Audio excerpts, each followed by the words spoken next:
This government meeting is brought to you by Eastworks and our local cable subscribers.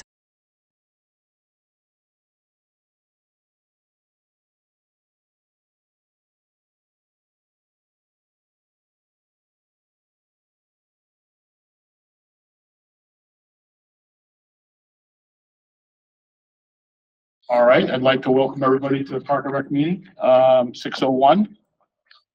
First order of business will be to review meeting minutes from August 21st. Any changes, corrections, updates? Anyone have anything they wanted to be done on that? No. Got nothing? Anyone online? Nothing? Okay, so I'd like to motion to approve minutes from August 21st. Motion to approve. Motion. Okay. I'll second. Okay, thank you. All those in favor in the room? Aye. You I was not have here. to abstain. Abstain. Kira says aye. Kira's okay. I think Jishla, He's not on the call yet. Not on yet. not on the call yet. Okay, but we still have enough, so approved. No, Caroline.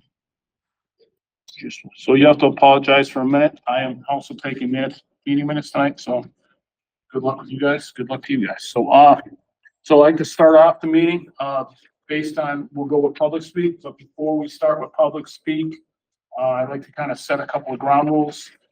The public speak, I would like to limit the public speak to only non-agenda items, meaning, so I know the skate park's the big agenda item this evening. So is there anyone that has anything they'd like to say outside of something regarding the skate park? Okay, anyone online? Okay, not getting anything online, so, okay, so with that, no one for public speak. Now, second item on the agenda will be the skate park at Millside, and again, I'd like to clarify the format a little bit for this. Format I'd like to do is I'd like to give you guys the opportunity to do the presentation, because if you have a presentation, you have something to present. I'll let them go through the presentation. Then I'd like to go and allow public questions or comments, and the way we'd like to do that is if you got something you want to ask or something you want to say, please go up to the microphone, tell us your name, so we can document it, keep it going.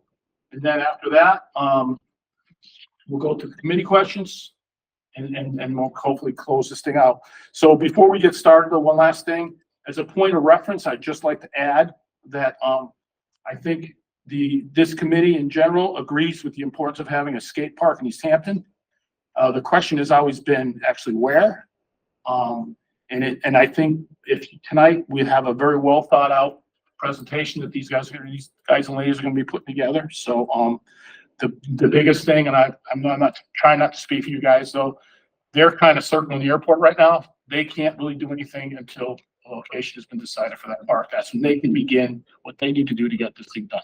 So, but I just wanted to kind of clarify that at the start. So for anyone that hasn't been to any of these meetings, that's kind of what this is all about. So with that, I'll turn over to you guys. Whoever's going to do the presentation.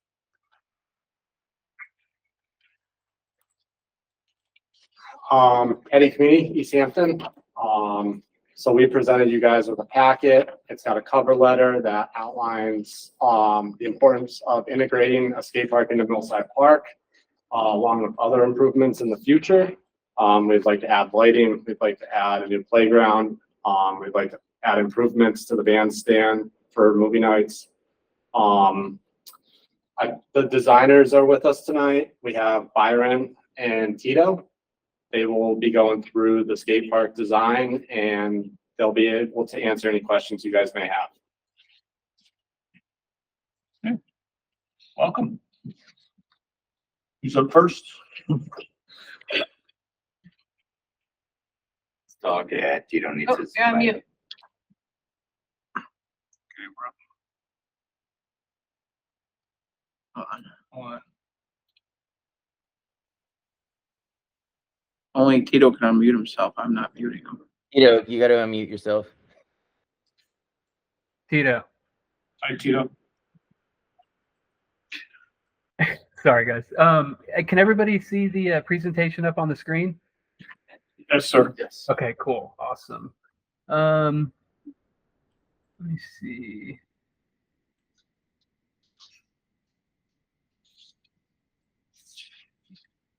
I don't. Chris, do you know why Tito's mic is not muted? or unmuted. I guess let me go ahead and jump in while we're waiting for them to kind of figure that out. Tito's our lead designer at Platform Group, and he's been in this industry for a while, very much seasoned veteran in skate park design. And my name's Byron Hubbard. I'm a landscape architect, also skater. I started skating in the 90s after, had an older brother who inspired me to start skating, and I've loved it and stayed in it. And but I've been a landscape architect for the past 15 years, and licensed in Florida and South Carolina. And part of the design team with Tito, we work alongside each other and really try to think through not only just the skate park design, but the park design in general. And because it's not only skaters or all-wheeled sports using it, it's other people of the community as well that can enjoy it. So how about now? Good. Yo, yeah. Thank you, Byron. You're such a good team player. I appreciate you. Yeah, no worries. Sorry, Byron. Am I at a good pickup point? Go for it. Well, man, you sound so much better speaking for me. Hey, everyone. My apologies on that. I had to jump back in. Anyways, like Byron said, I've been skateboarding for a long time, designing and building skate parks for over 24 years. I am in my 50s, and I'm very, very happy to kind of been through the process here and speaking to such engaged community. Very well said, John, about circulating the airport. I'm going to steal that one time, sometime in the future. But anyway, so yeah, without further ado, I just wanted to get right to this concept. I know it's after, I'm sure everyone's been working all day and it's a late meeting, but we've been through this for a few years now, and I know there's a lot of kids that were younger when they came to the meeting, and they're older now, and we'd like to kind of see this come through. I know that back in, I think, 2005, you guys did a study, a much larger park in the same area that technically almost didn't fit, but I like the park now. I like all the amenities. We've spoken to all the people that all the event or most of the people that conduct the large events, just to get all their input, and we're very happy to show you pretty much what we got. I mean, we're trying our best to get everyone's concerns and input and develop something cool. But just to start up, we'll let Byron Hubbard, amazing landscape architect and skateboarder as well. And also, just so you know, we got Christopher here from our group taking notes, so make sure we always pay attention to every point that you have so we can incorporate it into the concept. So I'll get to the concept, but first I'll let Byron do some basics on Skate Parks 101. Awesome. Thanks, Tito. So good evening, everyone. Thank you for having us. We're definitely thrilled to be here. And we've been looking forward to having this conversation with you guys and talking about the potential of adding another amenity to the Pleasant Street Mills District, and specifically to Millside Park. And so to begin, I'm going to kind of talk to you guys just what we like to call Skate Parks 101. So skate parks are just as much a social hub as they are a sports facility. And because of this, it's important to consider the amenities and the experience surrounding the skate park facility. So you're not only going to have skate park users there, but you're also going to have chaperones, parental units, non-active friends that aren't using it, but they're all a part of that social community that will utilize the passive areas of the skate park. And so not only so access from all angles and intentional design of the perimeter is just as important as the field of play itself. And so with that, so why a skate park? Because the alternatives are unacceptable, and the alternatives are public roads or private property. Basically, we like to kind of say, if your town doesn't have a skate park, it is the skate park. And so why skate park? So in recent years, we've seen a large growth of action sports. Skateboarding, and other wheel sports are now being recognized on a global athletic stage. And the social and physical benefits have been established through research. So we're starting to see that cities are beginning to understand that and can embrace the value of skate parks and skate spaces. So not only is it the growth, but we're, you're investing in the youth and the quality of life of your community. And so a skate park is a safe place for individuals and groups to challenge themselves and to encourage and be encouraged to set and achieve their own goals, all while learning to manage risk along the way. Trying a trick and not landing it, falling down, getting back up. It's just a place where people can build healthy habits, like self-directed exercise, essentially, and it's a creative expression outlet. And it's a place where people learn how to persevere and find the value of persistence. And so they gain and experience accomplishment, and they build confidence from that. So these parks are testaments to a community's commitment to the health and well-being of its citizens. It's a direct example of that. And so it can be very confusing to the kids and youth where they don't have much of an outlet, and they finally find something that speaks to them, and they are mostly discouraged from doing it. And so by not having a skate park, there's risks of not having a skate park. And a skate park is essentially a safe and legal place to ride at. And I think we can all agree that everyone should have access to a safe and appropriate place to perform in the sports that they find pleasure in. But some of those risks would be, danger of riding on the road. There's probably a vast majority of skateboarding injuries that involve motor vehicles. Another risk would be, kids or young athletes verbally and sometimes physically accosted for participating in their passion when it's in a place, that's not sanctioned. And another thing is unnecessary law enforcement interaction and eventually, criminal records for trespassing and skating in non-sanctioned areas. And I think probably the most important is that it's an opportunity for individuals to lose interest in a passion that they keep, that can keep them healthy and connected to friendship. So those are just the risks of not having a skate park. So now that we've talked about the why, it's like, what is a skate park? And a skate park is just essentially a series of different types of terrain that's definitely designated for wheeled and non-motorized equipment. And a skate park essentially falls into two categories. It's either transition or street, or it's a combination of the two. Historically, skateboarding started with transition. And that's what you kind of see on these images on the screen. It's usually, ramps and bowls, half pipes, quarter pipes, things of that nature. You tend to find the level of difficulty is sort of intermediate and kind of goes up from there. And it does span a wide age group. You'll see, skateboarding started with transition, so you tend to see an older generation, but there's still a mix of middle-aged and even younger kids getting inspired to skate in that. Predominantly, what you tend to see, or I guess the largest demographic of skaters, tend to skate street. Street essentially, it resembles the local architecture for sure. It repeats kind of a lot of the elements you see in the urban fabric, which are like stairs, rails, ledges, and embankments. And a good design would definitely play on the sense of place, try to tie into the architecture and maybe the material and the fabric that you see in the urban environment. And it's an opportunity where there's art can get incorporated into it. This middle image here actually shows a city logo that was applied to the flat concrete of a specific design that we worked on.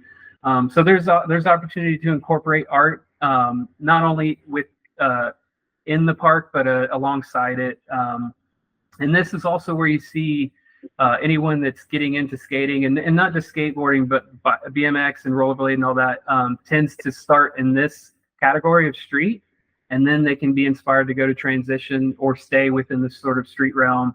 And it does tend to be a younger age group, but again, too, you can see, older skaters in this demographic as well. So the types of skate parks, and this just generally boils down to square footage, and square footage directly related to the budget. If there's not a big space and you have a small budget, we could, skate dots are a perfect example. And that's just somewhere where you provide a single obstacle. So it could be like a flat bar that you see on the screen here or a ledge. But if there is more area that you can provide, then we can start looking at skate spots, and that starts to incorporate a little bit more elements where it might be a few flat bars and ledges. You can start to see a little bit of transition or embankment in these, but that kind of maxes out at the 4,000 square foot range. And then from there, it actually becomes a skate park, and that's where you see community size skate parks, district size, and regional. And we fall within the community range.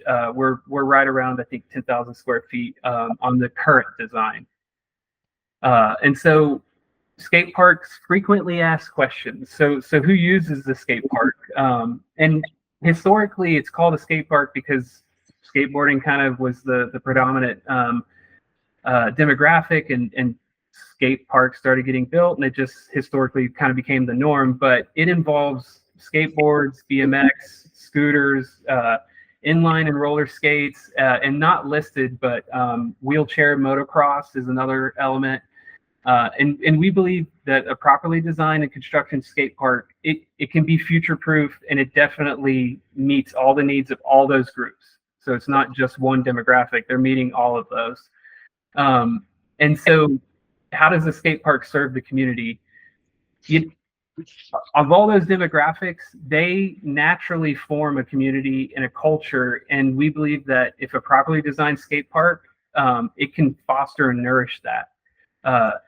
Skate parks, again, they encourage youth to develop healthy and active lifestyles, and the communities that form at skate parks, they help the youth build connections, and a sense of ownership forms, and in turn you see self-policing occur at the park, and that definitely a direct benefit to their socio and emotional well-being.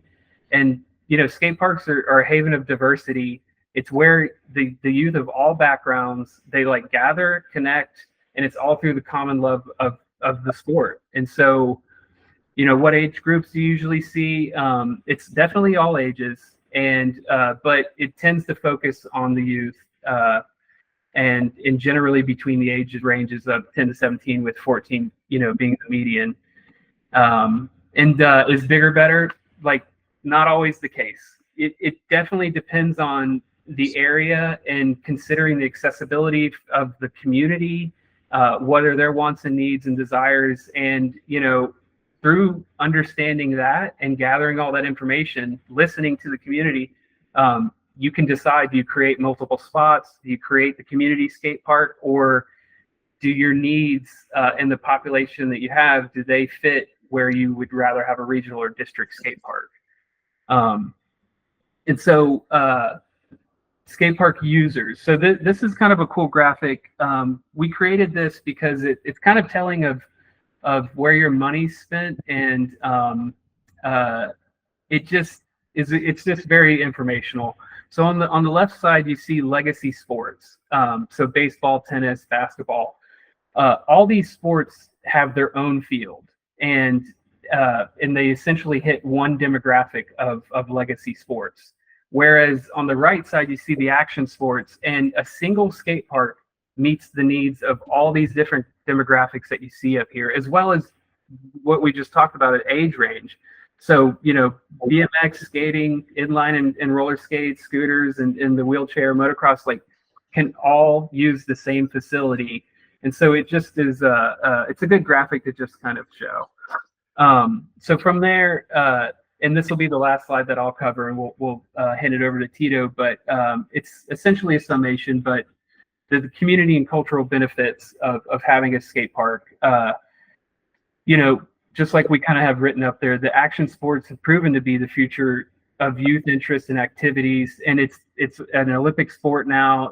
BMX was also in the Olympics, and more than anyone, young people need to feel like they are recognized and appreciated by their communities. In too many places, skateboarders and action sport participants, they just get the wrong message from local authorities who limit or outlaw skateboarding and ignore its inherent benefits. And skate parks can be that solution.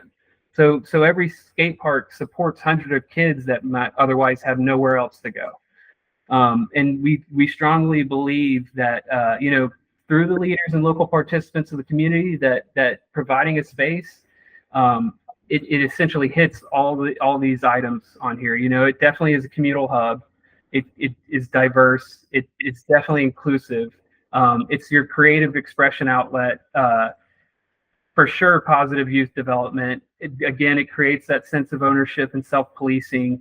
You know, creates pride in the community. And in disenfranchised sectors, you know, we've seen that it elevates those communities as well. And especially it'll eliminate boredom, graffiti. It eliminates those risks of not having a skate park, what we talked about earlier. And so with Skate Park 101, the most important factor is the local stakeholders. It's the skaters, the BMXers, scooters, inline and roller skaters, wheelchair motocross. All must be involved to make sure that their needs are met and that a quality skate park design is achieved. And so with that, we'll dive into the design, and I'll hand it over to Tito. Wow, Byron, that was just beautiful. I mean, well said. You know, it really kind of breaks out that, like, it's so worth it on the ROI, and how many, you know, people ultimately it's the other factor of our community. We tend to care for our team sports, but these individual sports, we don't have that much for them. And this skate park really kind of covers quite a bit. So we all know the location of Millside. Back in 2005, we mentioned that it was covered already. And then it was suggested again. And then a lot of stakeholders outside of the action sports community also had some input. And we've gone about through this twice. And I think we're in a really good place. Now, keep in mind, until we get to the construction documents, there's still going to be some room to adjust and everything. So everything we're saying here is still we're able to kind of like through the CD phase, able to move things around. Go back one real quick, if you don't mind, Byron. So this is the site, as you guys can see. We have the loop and the band shell, the basketball court.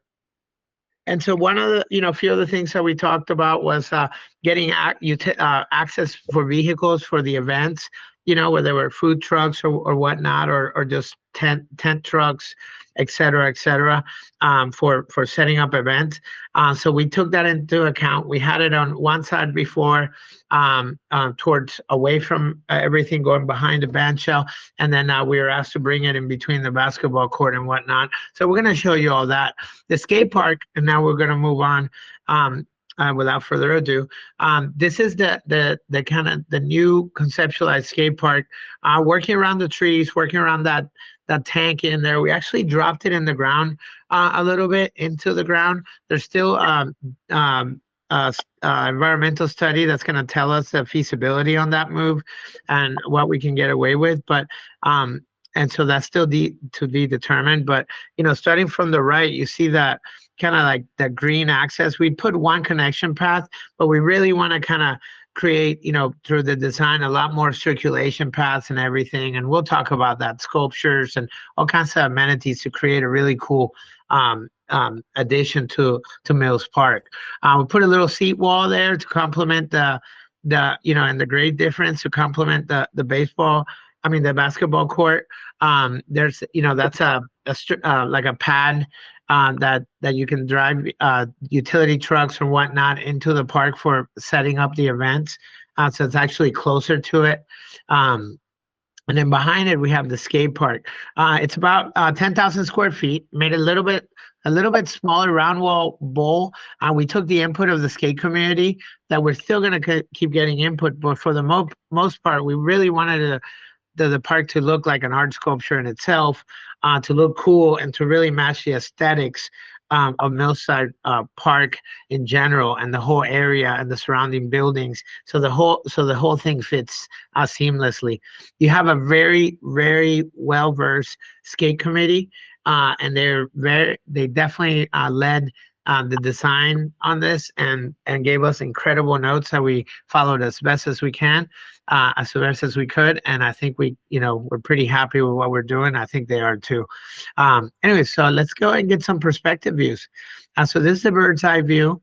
It's got a really cool view from, pretty much access from the bike trail. So that'll be the entrance, Wheel Sports through the Wheel path.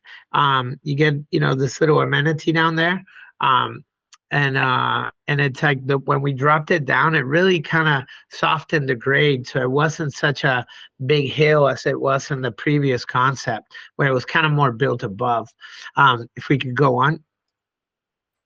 Here's another example coming in from the trail. When you see it drop down, it actually creates more like a spoon type effect, a little bit more concave. So you kind of have really cool seating around the area, and it really creates like a cool spot to chill. And, whether you're just viewing some skating or checking out, your kids skating, or friends, it really kind of adds to it. And you also get a good line of sight all the way across the park, which to us adds to safety and, just a nice, safe park. Now, this is from the band shell looking up a little bit more on the perspective, but a little bit more on the low bird's eye. The shows the seat wall and then some little kind of little seat walls kind of dividing the park, just creating that separation, but still maintaining it open. Now, this is a little bit lower perspectives. Might look a little abstract, but as you can tell, it is much, much less of an impact than before. So it actually brings it where it doesn't really go above the original grade like it was before. It fits just perfectly, and nestled right between that ramp. But you still get a good, line of sight. So it's just like it fits so much nicer. You notice that there's still a grade up to slab, so it becomes accessible for whether it's a parent or an event, a parent wanting to reach their kid, or an event where you want to kind of walk behind the ramps. It's not like a big wall. Before you guys had what's called a prefab park. They're very obsolete. People will get bored of them. A lot of people judge the skate parks based on that type of construction, but those are pretty much designed to fail because of the type of construction and the limit on design. They kind of get they get boring basically. We don't work like that.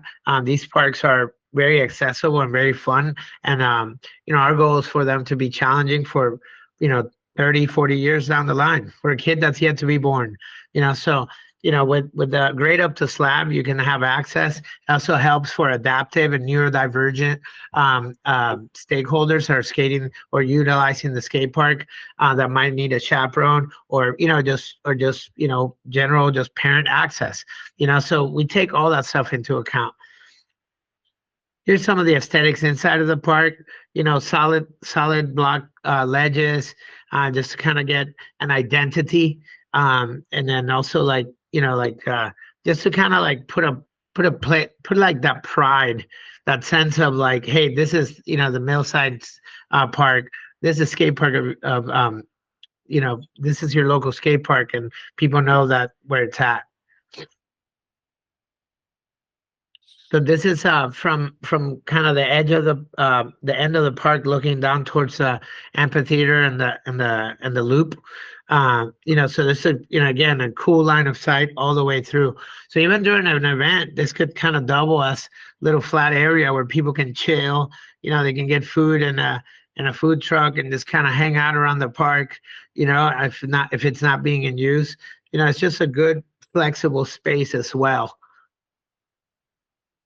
So, estimated cost, we mentioned, in your area with prevailing wages, we're estimating $65 to $75 a square foot. Obviously, value engineering could lower these prices, or any additional grants. But 10,000 square foot falls under the perfect municipal community park, which is perfect for that, for your area. It includes the grading, the forming, the steel work, the drains, but it excludes landscape items. If you want to go off with landscaping, that would be above and beyond, but it's highly recommended. We always recommend adding trees and everything to any park. We always try to work around existing trees unless they're a hazard, and we like to always add one or two more than anything that gets taken out. Other opportunities are, secondary entry points, which we highly recommend. A circulation path, which is, always an asset. These things are great to watch the youth perform. And it's good to walk around, and also safe for a parent to walk around, and also helps the adaptive assets. Shade structures. I mean, how can, we're in the East Coast. We know how the summer gets. That rain at 3 o'clock in the summer, you kind of want a spot, right? Picnic tables, benches, trash, etc. Lighting, and obviously, of course, public art. In fact, we have there's a sculpture that's looking to be relocated. Do we have that in here? Yeah, so the fender bender sculpture to be relocated within the park. We're looking forward to putting that within a safe place in the surrounding areas of the park. It's a little too sharp to put it within this park, but it's definitely, an asset that, we took inspiration on the color orange into the colors of the park. And so inspiration, I want to show you some other parks that are kind of like similar style. This is the Barnett Park in Orlando, Florida, that I designed, but it's a real simple park. A lot of ledges, real basic stuff. A lot of stuff that's actually championed by the 96% of the skate populations, which is the street skaters. So these are very similar height elements. And then obviously, like, we want to kind of mimic a lot of the colors and a lot of the vibe that you see around Mills Park. So these are the little inspiration board that we take. So, the ledges are, kind of mimic that kind of like gun gray, that dark gun gray, and then like the, the green and the, and then the brick, et cetera, the rocks. Some case studies, show some parks that I've done. I did this park in downtown Miami, Florida. We actually used basalt rebar and reduced 96% of the steel on the park by using basalt-based reinforcement in the city of Miami, a lot of geofoam, things like that, so that we weren't driving like big trucks of steel and dump trucks throughout downtown Miami, and so we kind of upcycled a lot of stuff and worked with Miami's parking department, and it's one of the most popular skate parks in the U.S.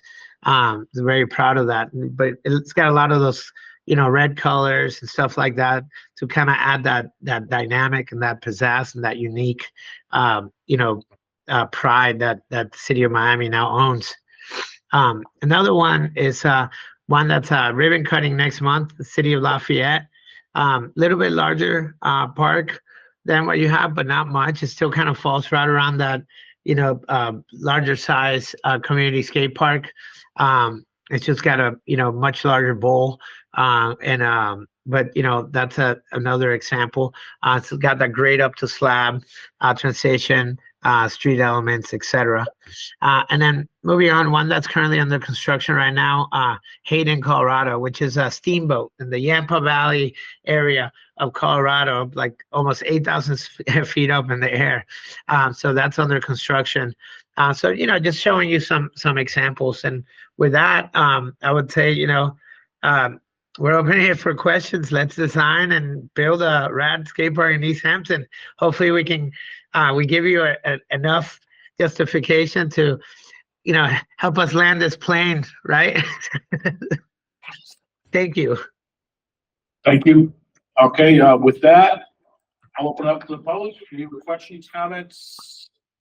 Again, if you got something, please step up to the microphone, state your name. Nope, I guess we're good. I'll break the ice.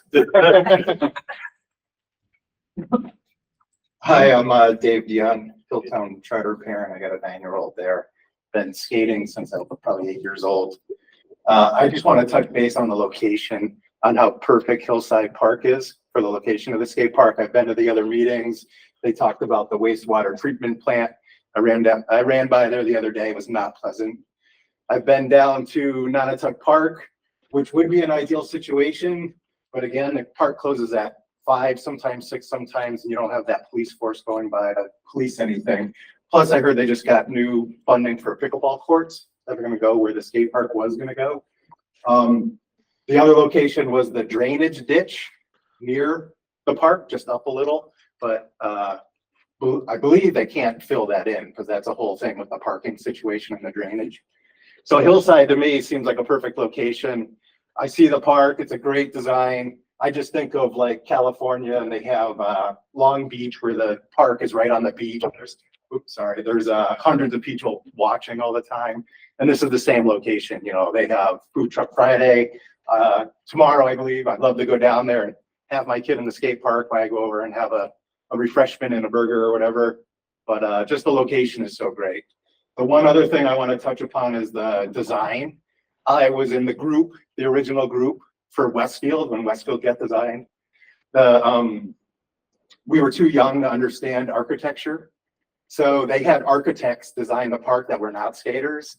And now I believe that park is getting redone. I skated in the Easthampton Park that was in this location in the past. And to be frank, it was a terrible park. It wasn't designed by skaters.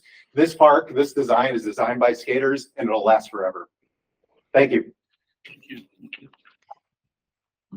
Thank you.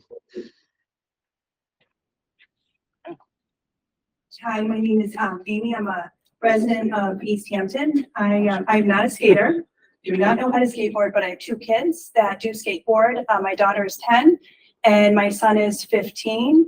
My daughter and my son have gone to skateboard camps outside of Easthampton since my son was 8, my daughter since she was 7. My daughter is active in softball, basketball. She loves to ski. She loves to skateboard. I think that this is very exciting that we're still talking about this. I've been attending the meetings for the last few years since the beginning.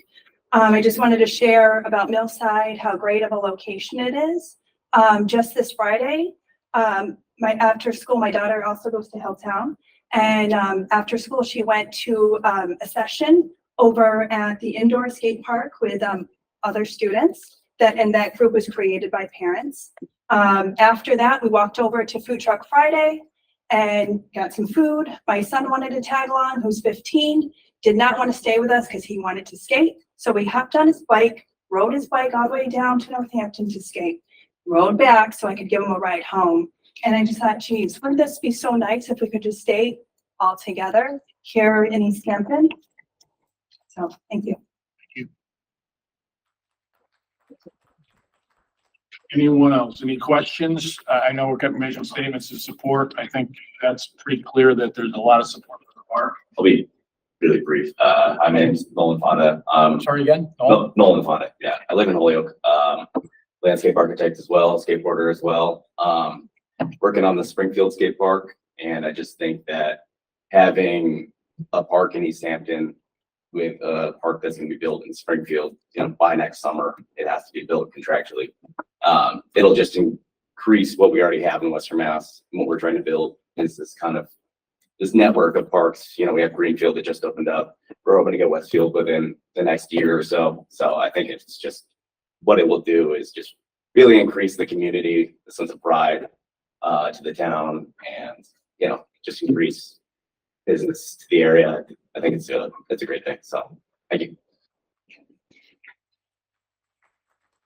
Thank you.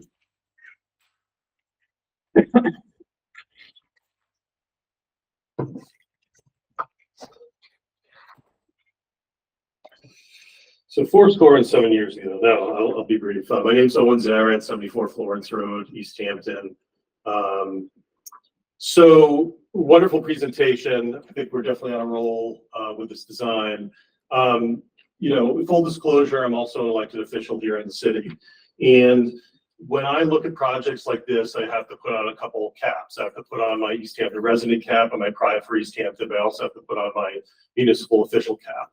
And when I think of projects like this, I think of, well, what space do we have? What amenities do we have? What resources do we have?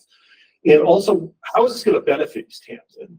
And I think that the folks from Platform Group made it really clear how a skate park is going to really activate our community by creating a local hub for sports that people don't have to be on a team to participate in. Specifically, too, we have the mill, the Pleasant Street Mills, that juxtaposed to the Ferry Street Mills, juxtaposed to Precinct 2. And that creates a huge community hub that's in real need of facilities and amenities and resources to use at a local park. Well, guess what's right there? We have Millside Park. I look out at Millside Park probably once a month when I get my manicure at a local salon there. Actually, it's pictured up on the screen. I don't want to endorse any businesses, but they do a good job. I used to be a nail biter. I'm not anymore, so I get a manicure once a month. But I digress. I look at Millside Park, and there's great things happening there. I was just volunteering at the River Roads Festival this last weekend. Great use of that space, and thank you to the Parks and Rec for supporting that concert series. But I feel that Millside's really in need of an additional identity, and it's raw material that's waiting to be molded. We have a great band shell. We have basketball courts that are definitely used, but let's face it, they need to be redone, which I totally think we should support. There's a playground there that it's kind of questionable exactly who it's for. And I think that what I really appreciate about the recommendations for this project is it's not just, hey, let's put a skate park in and kind of fit a square peg into a round hole. It's let's build a skate park that's going to activate the space that's going to go into.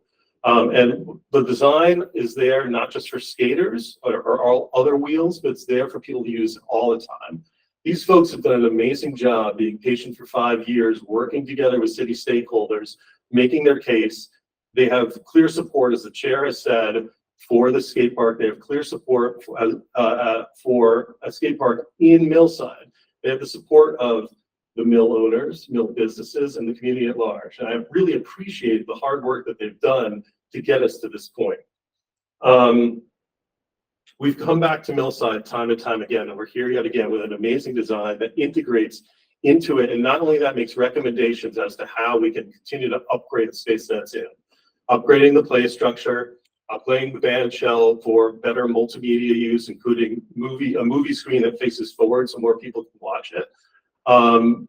Lighting, as people have mentioned. I think this is a home run for Easthampton.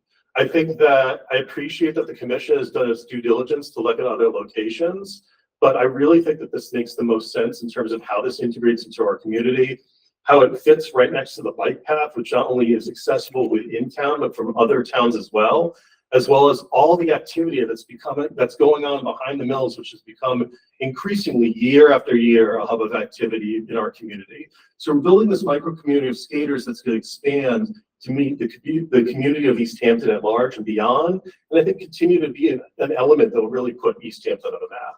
So I really appreciate you considering this. I think that the design folks did a great job. I think the skate park community deserves huge accolades because they've held out for so many years and have really been great, good faith actors in all of this. So thank you for having open minds and considering this, and let's hope really soon that we see a skate park in Easthampton. Thank you.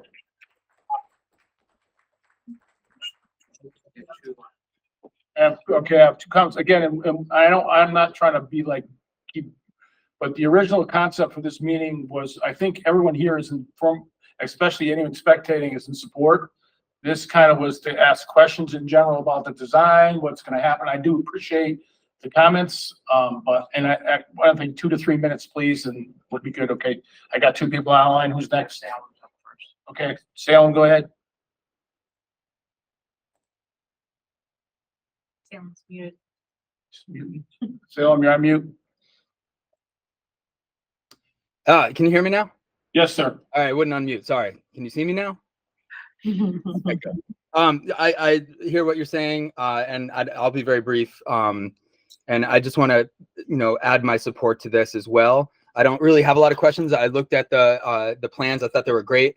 I just wanted to maybe add a little bit of context. Oh, sorry, Salem Derby, Westview Terrace, Easthampton. 20 years ago, when I first became a city councilor, I was at Millside Park with Stuart Beckley, our then planner. Millside Park had just been completed, and the plan, as I was walking through, looking at the exercise equipment and some of the playground equipment there, was to build a skate park in the location where it is now being proposed. So I just wanted to just give a little historical perspective that this isn't any sort of like groundbreaking idea to put the skate park there. Like, this was the original plan when Millside Park was built, and it was also part of a promise that was made to the family of the people that dedicated the original skate park, which was kind of a piecemeal, in the parking lot skate park. And the promise was made when that was taken out was that that was going to be replaced. And the plan was to replace it at Millside Park. I think, you know, with what everybody said as far as like the benefit and the location, it just makes so much sense. So I'll leave it there. I just wanted to make sure that that was on the record. Thank you. Thank you. Connie next. Connie? Hi, can you hear me? Hi, Connie. Great. I'm actually driving home from work, so I apologize. Wanted to be there. My name is Connie Denham, and I live in Precinct 4, also a city councilor. I don't want to repeat anything that was said. I just want to commend the people who put this together, the dedication and persistence of the skate park committee to advocate for this. But one of the things I want to highlight is really what I picked up on was the idea of a sense of belonging and the idea of inclusiveness that this will provide for young people in our community who are neurodivergent or have mobility issues. I think this is an amazing opportunity to create an activity space for people who oftentimes we don't think about or forget about because we think in terms of competitive sport in a way of activity that encourages team sport, etc. And here's an opportunity that creates the chances for young people to participate in activity that is based in relationships of mentorship. And I think that that's really important. The idea that young people individually can support others on a one-on-one basis to either teach them or mentor them. And that opportunity creates relationships. It creates lasting friendships. And I think that that's really important. And the other piece of that sense of belonging is what I heard is the diversity that comes with the skate park and the diverse student group, or not students, I'm sorry, I'm thinking about work, youth groups that can possibly come together, meet each other, and develop an understanding of lived experience that may not be from their own lived experience. And so I want to highlight that this skate park creates an amazing opportunity to build community amongst young people, to build community amongst parents, to help build relationships between parent and child in a way that I don't think we recognize in the other ways that our sports complexes do. It happens. I'm not denying that. I think they're wonderful. I think they're great. And I think that this adds to that. And so this is a value add for me, for this community. And I am in full support of this. And I am just so privileged and proud to have connected with all of you who have been trying to put this together. Hats off to you and your dedication to the young people of Easthampton. Okay, thank you. One more? Two more? I think someone took their hand down. I can wait till someone's. Is there anybody else? No one else online. No, just you, my friend. Hi, Noel McManus, Berkeley Street, owner of the Easthampton Skate Club, the indoor park, and the Eastworks building. I do have a logistical question. I just want to get a few little bullets real quick. I opened the indoor skate park about 10 months ago. During that time, I've had upwards of 500 users. That number has grown even through the summer months when people can actually use other skate parks. And it's also a pay-to-enter facility, which obviously alienates people right off the bat. I work with roughly 20 youth per week, mainly ages from 7 to 12, I would say. Majority Easthampton residents or close by. Everyone loves it. Everyone has a lot of fun skating and learning, and they progress very quickly. I like to think that I'm getting all of them ready for a public park to use. I feel like those numbers should indicate that there is clear need for a skate park. We've also, just in the last few months, raised $20,000 through community fundraising with a matching state grant. And so that also implies that there's clear support from the community ready to invest in fundraising for a public skate park as well when it comes to that time. A logistical question for Tito actually is, during the construction, you mentioned about drains being built and then other things being additional. But I remember in an early design, you spoke about how there's ways to create drainage underneath the park that actually improves the topsoil and things of that nature. I'm wondering if that is actually like incorporated into the actual design budget currently, or if that would be extra. I know sometimes Millside gets pretty muddy and the grass and stuff like that. So I think when we spoke a few years ago about this, you were saying that the design of the skate park would actually improve the remaining grass and dirt areas around the park and make it more healthy. Yeah. First of all, thank you for everything you're doing with the community. I know that you've, I know about what you're doing, and it's just super awesome. And you're hitting that target age group too. As far as that's concerned, the way this is now being designed, the next step is to go with GZA and do an environmental study so that we can really assess all those things. We always work with, either civil or environmental, study engineers, environmental engineers to kind of help us kind of do all these things. That's what allows us to work globally or all over the United States. So yeah, those are the certain things that we will discuss with them in order to kind of mitigate certain things, whether it's muddy areas or simply put, like just water quality. Sometimes how you treat the water before it gets to its end spot, something we have to do a lot. And I've done so many parks in Colorado, and they're huge at that, at water quality and whatnot, because it's the desert, and the water's critical. It's worth more than gold. So all we always work with the local engineers, and we are blessed to be working. We're going to be working next with GZA to take the next steps, which all those items will be taken into account, and whatever's doable, we will follow through on. So I know the muddy was an issue, and possible water quality on the outfall going into the into wherever the water goes to. It's also another subject, but anything else is all the things that we'll take into account. That's how we serve you guys. Thank you, Tito. You're welcome. Good question, by the way. Thank you for a question after that. Appreciate it. Yeah. Anyone else? Okay, at this point, I'll open it up to the committee. Anyone have anything they want to ask these gentlemen? Questions?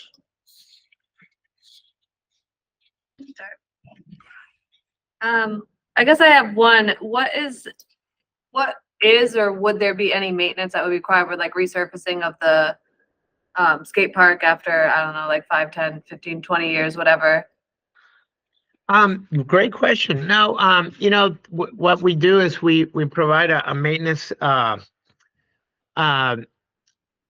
criteria, which we can easily give you guys a copy of, where you look out for any defects such as cracking and whatnot. But we have like when we work with prepping the park, everything from compaction testing, whether done by by underneath the park to make sure it's going to be stable and your investment's solid for the next 4 decades at least.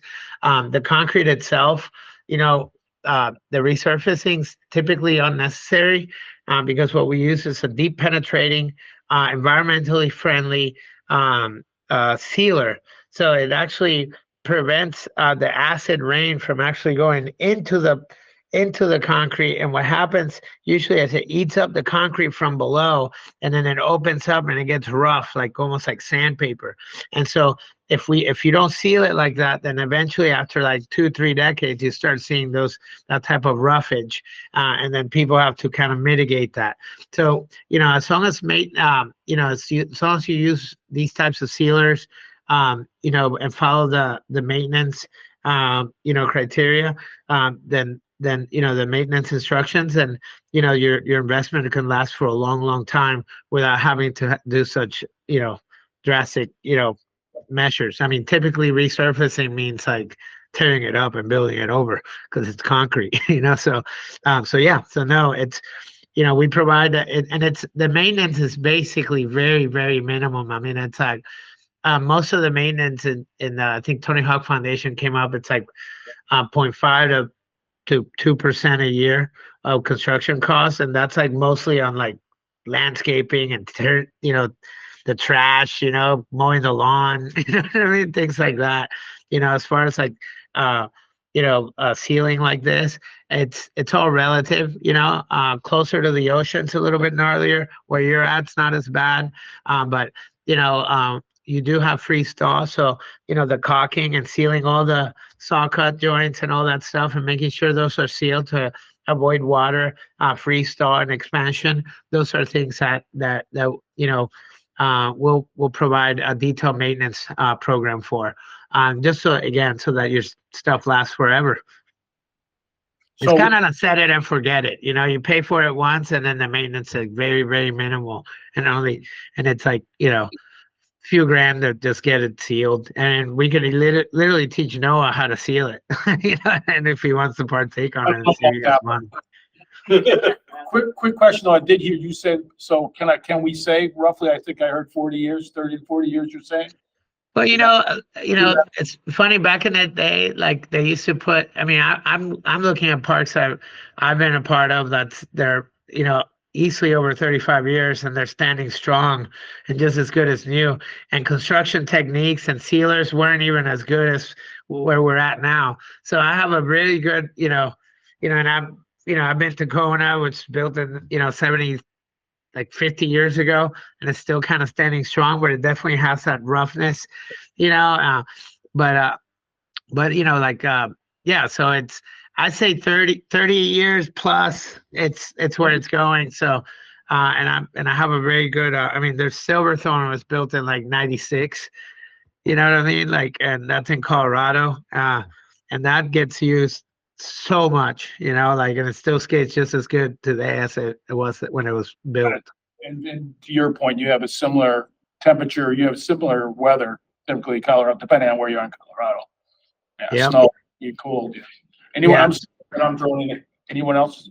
Just to mention, I did a park in Montauk, and it's like pretty much what you have plus the salt, and that because it's so salty over there, and like that one carries a little bit extra maintenance just because of that salt, but you guys don't have that problem. But we work with local engineers to really kind of set us straight, so we're able to customize our maintenance based on your location. Sorry to interject. Oh, you're good. Thank you. Go ahead, Carol. Sorry, one more. What's your average, I guess, from like start to finish of once you get kind of the plans done and everything squared away and testing is done, of like groundbreaking to finished product? For this stuff? So assuming the design's done, right, and we go through let's get the design done. We usually say 1,000 square foot per week. So it's about a 10-week construction. Weather permitting, obviously there's the hard winter we want to avoid, but we want to avoid also hard summer as well. But I'd rather do hard summer there than in Florida. Thanks. Anything else? I'll let you guys go first. Carolyn, I think you had something. I was just curious about the secondary entrance points that you made a reference to. I was curious if you could expand on that. I guess basically we'd like to see if possible, a nice circulation path. So you could whether you're a chaperone or someone, or let's say you have muddy grounds, you can actually freely walk around 360 degrees of the park, and then just at every point that you can engage the park. And if we can create a nice little entrance as much as budget allows, it's always nice, because like Noah said, it does get a little muddy there sometimes, and then it keeps the park clean, it keeps mud out of it, keeps rocks out of it, things like that. It allows that little wheel to roll free. It just keeps it looking good and clean, and it's just nice to walk on a nice little path, especially when you're gonna skate, or if you're a parent that just wants to be with their kid that's just starting to skate and you want to hold his or her hand, or if you're a neurodivergent chaperone that's going there with a kid that might be a little skittish, that might want to be close to him or her at all times, those are all good things. And so we highly recommend investing on the parts outside of the park to just create a nice spot, or you could just be a an older person that's just excited on what youth is doing and just intrigued and just walking around, sitting on a bench and enjoying the youth, having fun and being active. Anything else, Carol? Not You yet. good? Not at the moment. Brian, you're up. Clarifying question. The perimeter of the park, that's all slabbed and grade, right? There was one part of it where it looked like it was a little higher, but I think that's just the conceptual, like how I was reading it, but Yeah. slab and grade is the whole thing. Yeah, but we kind of sunk it in a little bit to minimize the last time we did this, it was a little bit higher on the quarter pipe. So we're just coming into the ground a little bit. It kind of opens the line of sight. We want to address the line of sight comments from before, and we also wanted to address like just yeah, just kind of like that mound at the end, having a quarter pipe at the end and having this huge mound to get to the, that kind of like obstructed the, a lot of the views and everything from the band shell and everything. So ultimately it just fits in the ground much better. So it's right now kind of cut in, but that's actually kind of a good thing because it also creates kind of like a berm where you can just kind of sit and watch, so right now it's just conceptual, but all those things will get hashed out during like the construction document phase, when we actually get into the hard details and placing it in. And that obviously involves all the data collection that happens, especially with the environmental study that's yet to occur. That would be us getting ready to land.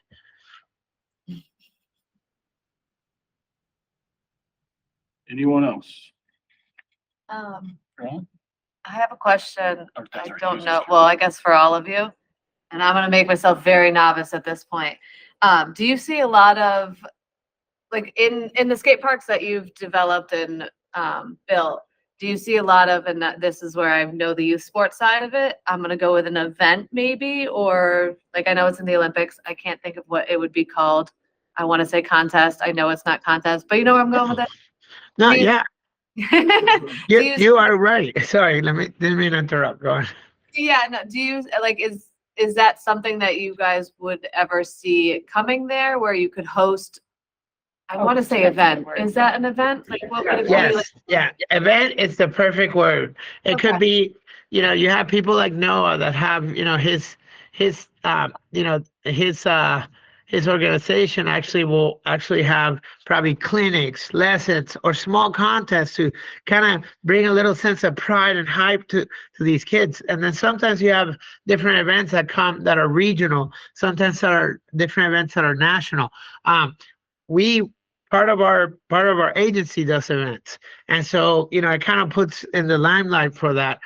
So it all depends on, there's also demos. There's a lot of, in Massachusetts, there's not a lot of spots, especially with this type of street course, where a traveling, let's say a traveling tour with some pros can come in, go to Noah's spot, do a signing, and then do a demo at the public park.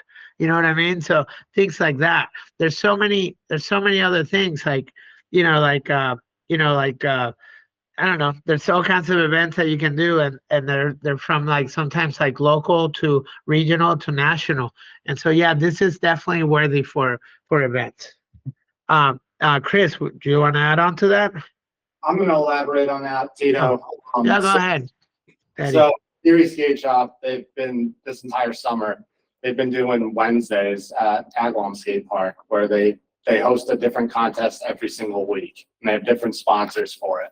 So that's something, that we could totally do here. They have a shop in Northampton, but Northampton Park is very underutilized, where this park, it's a fresh design. It's going to be a new park. It's, we're kind of here designing it. So it's going to be a fun park, and it will draw people here. Awesome. And I think Chris from our organization would probably jump in. Yeah, hey, so this is kind of one of the things I specialize in too on the other side of what our firm does. So tomorrow morning I'm flying to Charleston, South Carolina, while the other half of our firm is going to Birmingham to do an event with Red Bull. So we have a regional series that we do that's all ages, so 8 and under, 9 through 12, 13 and up, and adult divisions as well, even like 30 plus. Like I'm 38 and I still skate these street parks. So it's had a lot of use since, you know, I started skating around like 13. And so it's a lifelong activity. And what we do is with the Border Series, we engage with the municipalities and create an event where we did one in Garland, Texas, and that became, the whole town got involved. It was fire rescue, first responders, food trucks, and the whole town came out and supported it. And we have local vendors that come. It becomes an event, and the whole community gets involved. And I can see that happening at a park like Millside from seeing the design. I mean, I'm from New York myself. I'm from Long Island. I drove all the way up to Lowell to skate the Lynch family skate park that you guys have in Boston. So there's definitely this opportunity for all types of events and activations, as we like to call it. Anyone else? Anyone else? Committee? Carolyn? Brian? Anything? I think we're good. So I got, before, I just got, the only thing I said, and I talked to Eddie a little bit about this, there is one thing on the presentation, that's really nothing, not for the design guys. Nice job, guys. There is one caveat in the report talking about events. If we were to close the park and we have an event at Millside, the only thing I would want or like to see, and I'm thinking maybe John would like to see it too, is a clear method of how, when, and how we're going to do that, because so everyone's clear how it has to be done, who's doing it, who's responsible. That would be the only comment I would have in general about what's going on here personally. Okay, and I just you guys, yeah, well, you got it. oh yeah, sorry. I just want to also say thank you for taking the aesthetics kind of into your design. I mean, I like putting new things. I like the idea of putting new things in, but making it seem like it was just there the whole time. So I appreciate that you took that time to really develop your, you know, design and make it look kind of cohesive with the land that's around it. Thank you. Hi, Jeff Brick, Westhampton. So some one tactic that some spaces use to close skatable obstacles is they just like will bring a chain across it. Like there's some skate shops that have half pipes or mini ramps at them, and they'll just have a chain that they can drag across it and padlock it, and then it shuts it down because you can't skate through the chain. I appreciate it, and I'm not asking for you guys us to come to a decision on how to do it now. I'm just saying in general, if this goes forward, we need to have some kind of plan as to what events, how we're going to do it, because, and I'd like it in writing, because my experience on this board has been people come in very passionate for what they do, and they we'll discuss certain things, and then that group is really good with taking care of those certain things, but the group 3 doors down is asking you, well, why do I have to do this? And I just want to make sure everything's clear in writing. That's all. Again, that's really all I'm asking. Go ahead. Hey, Easthampton. Tito used the word flex space in his design, and I think, like, kind of to Jeff's point about just putting a chain makes it unskatable. It'd be the same sort of thing of setting up a few tables, things like in that nature within the park itself would really kind of like make a skater be like, all right, I'm going to go somewhere else. Also, I'm sure there's going to be some type of community billboard, things like that. Hosting ahead of time, communicating the dates definitely will be able to help skateboarders not approach. But yeah, even just inserting yourself into the skate park is going to make a lot of skateboarders be like, no thanks. You know, it's not foolproof, but it'll help. Again, yeah, I know there'll be a process. I just want to make that, again, just get the process part. Anyone else in the committee have any? Jeff, you want to say something? Thanks, everybody. You're out of turn, your kid. You know that, right? Say again? But I'm gonna let you. You're out of turn. Oh, I thought we were still having. We just went to the committee part. No, I'm just kidding. I'm Jeff Bagg at 49 Taft Ave. Just speaking as a resident, but I've been involved in talking to the committee and things. And I did hear one fact come through that I think it's worth everybody clarifying. So I heard, and I think, well, I wanted to clarify, but the number used for maintenance per year was 2.5% of the construction cost, which 0.5 to 0.5 to Okay. 2. because I think those numbers are important. Yes. And I think what I heard was that for the first several years, the maintenance is pretty low. There could be that caulking and the some spot maintenance that would have to happen, you know, over a period of years of use. But what I heard was that, Millside Park has some kind of maintenance schedule where the staff mows, and so this wouldn't change that. I think we've seen committees and groups, like sometimes leaf blowing or cleaning the park. That could be something that is done by volunteers or people who are there. But that's something that should be discussed, in terms of like how you would close the park, same thing. And then the other one that I know we've heard Tito and his group say is about, cleaning graffiti off of a park like this. And I think the idea is that sealant acts as, and Tito should clarify this, but a way to more easily clean graffiti off of the park. We didn't talk about this, really in depth. It would be an added cost, but most of these parks would come with some kind of security camera, at some location to be able to monitor at least a portion of the park. So I just wanted to point those things out. The other thing that we've talked about as a group is the cost. So the cost is significant, but when you compare it to costs of other improvements that the city is looking at, it is within the range of reasonable. The park grant program, is up to $500,000. And then, I think the approach would be to talk to the CPA committee about fulfilling some of the other costs. And maybe there's ways to break that up into a couple of years worth of requests. But I think the idea would be things like the playground, lighting, and any other improvements to the band show would be used, would be funded by the CPA to show that it's other improvements happening to serve other people. And then one thing that was unclear is kind of the next step. And I don't know that it's ever really been established, kind of the ultimate request. In order to apply for a park grant, it requires that the park commission, acknowledge that they would be accepting this piece of property and accepting the long-term maintenance of it. And so that's ultimately one of the goals here, is to have the park commission feel comfortable with this project, and vote, maybe not tonight, but vote at some point to accept this as a project. And then that allows, the city and the groups to seek the funding. And then that would be when Tito was describing, that would be when the construction documents would get prepared, is once you have the funding for that. So we've mapped out a timeline. I think it was in the cover letter.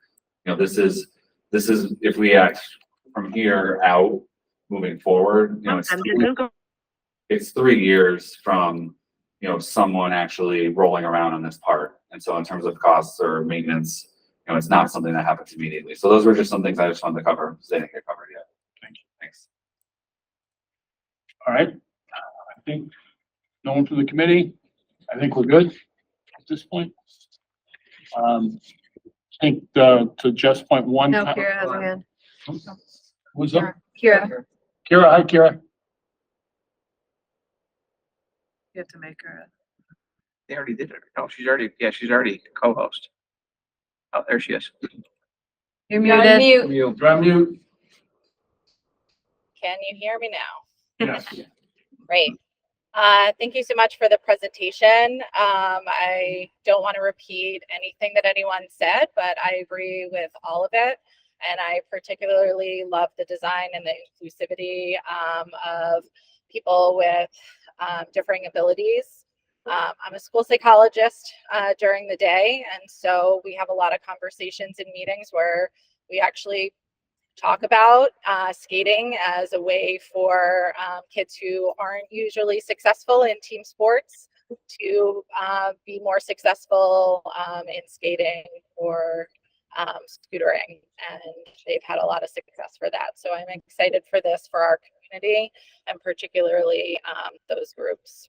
I don't have any questions. I was letting everyone go first since I'm driving in the car with someone and it's noisy, but I have been listening, and any questions I had were answered already. But I feel ready as a commissioner that I would like to make a motion to have Millside be the location for the skate park. And I'd like to allow this group to move forward with the fundraising. Obviously, there are details that need to be ironed out along the way and agreed upon. But as far as getting started, I don't see any other location being as ideal as Millside Park is, for the reasons stated by numerous people tonight. Okay, my only question would be, as was brought up by Jeff, the maintenance thing, I think needs to be we need to at least take a look at the maintenance thing before we put a vote in, unless there's someone else on the committee that agrees that you're ready to vote right now. I would be ready. I'd be ready to vote. I do. Ryan? I'll be ready to vote. Shishva? Sorry, yes, I would be ready to vote. Oh, I guess do I have a second? I for the will motion? second Kira's motion to vote for All right. Millside being the location for the skate park to move forward with your designs. Just read a second. All those in favor? Aye. Aye. I got 5. I'm gonna abstain just based on the maintenance thing, but I'm in agreement that I don't have an issue with the park there. I just think I would like to have the details sorted out. So 5 to abstain. Can I comment on the maintenance thing? Real quick? And just, I guess, to put it out there to maybe something that you guys could also think. It seems like you have a really big group and obviously a lot of people that are really wanting this. I know for sports, all the boards have to contribute to the cost of the maintenance and or do the maintenance themselves, which I was just doing for one of them.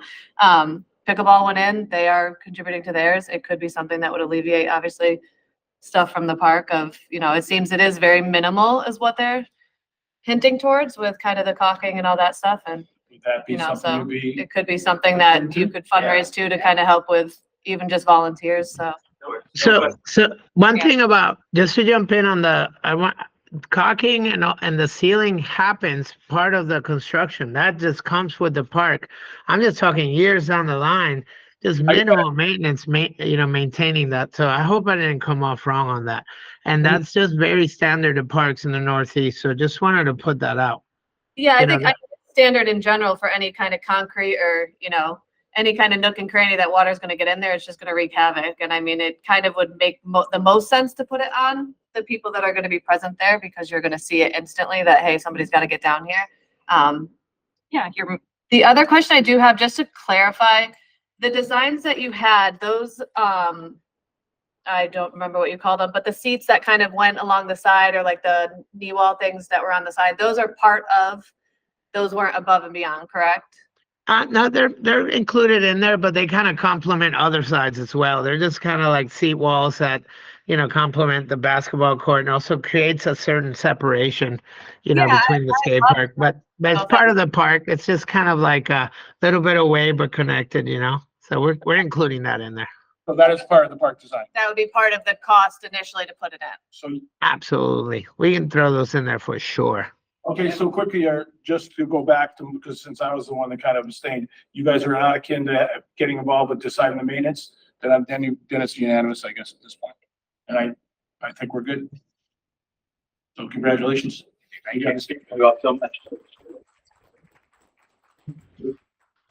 We have a location. You have a location. Good luck. Awesome. You have a location? Now you have an assignment. Is it called an event? Yeah, or contest. This is an event. Thank you, Tito. Thank you. All right, guys. So I guess, Congratulations, guys. Thank you for having us for sure. hey, you guys are a great group. I appreciate you. That was a really cool meeting. I love everyone's questions. It's very advanced. Thank you. Good job. See ya. Thank you. Yeah, Jeff. Thank you. Excuse me, guys, excuse me. We're still got a meeting going on. I appreciate it. Multiple things. No worries. We got other things to do. Thank you.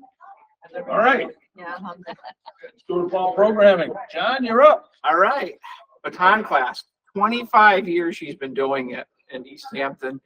It's still one of the most popular program. People can't wait to sign up. They're knocking on the doors, emailing, calling. My child's got to get into Baton. So we're super excited that that's still continuing. And we're a part of that. Harvest Fest is the 13th. The usual bonfire, hay rides, inflatables, face painting, balloon clown, vendors, music, crafts, the whole 9 yards. So full on that day. 1 to 5 for the event. At bonfire, I think, is 5:30. that day. If anybody's around to help volunteer, I have a wedding that night in Connecticut. I will be there in the morning and getting things rolling. And then I have to head out probably around 2 o'clock, so I'm not going to be around for Is the that bonfire. Saturday or Sunday? That's a Sunday. Yeah, no rain day. Now we usually, if we have to, we go to Monday, but we pretty much, if it's, we don't curse us. We've been good. We've never had to use our date. When is the bonfire? It's at the same night. It's 5:30. It's right after. at 5:30, It's right after. okay. We close up the inflatables, get the kids' games out of there and stuff, and then we do cider and treats in the bonfire, and the families get around it. It's awesome. It's I'm kind of sad. It's one of my favorite days of the year in the park for sure. Rag Shag will be the 29th. It's a Tuesday. Stepping off at 6:30 like usual. Thank you to police, fire, and all involved that help us out. I've already sent them their letters, and they're more than willing to help out. It is a huge burden on DPW helps out as well, everybody, but it is a burden worth doing. It's a wonderful tradition in the city to have the Rag Shag, so we're excited. Can you confirm the route, John? We're gonna end high school again. We're staying So just down. Maple Street to Maple high Street school? to high school again. And I'm looking at some of the sidewalks. I'm still a little concerned, even like by the pond itself, all those sidewalks are all dipped out. So hopefully they're replaced, but we're still. May have to walk around the protesters. They will have to, we'll see. So, all right. I think that's it on fall programming. For now, we'll reach out to Williston regarding the family skate next month and lock that in. And then soccer and youth sports has been just crazy down below with parking and everything else, as Desiree can attest to for sure. Anything on fall programming and questions? Just to follow up to the craziness on the weekends. Desiree and I were talking about when I went over there at about 10 to 9 on a Saturday, and the line was probably halfway between the high school and the light in town. One person at the gate and not allowing pass holders to go past. I made that mistake because the last time I had been driving there on a weekend, thank you, puppy, was on opening weekend, and they did have the two, so you could have sort of 2 lanes. Is there anything we could do differently, at least for a period of time, based on when things are? It's more of just like that first Busy. hour. Yeah. Like this weekend, it's the same concept at 9 o'clock. We've got away games coming in. There's 6 home games for travel. Was this on a Sunday or Saturday? Saturday? Saturday. Between 8:30 and like 9:30 on Saturdays, you can't get in the park and people are late to games. Yeah.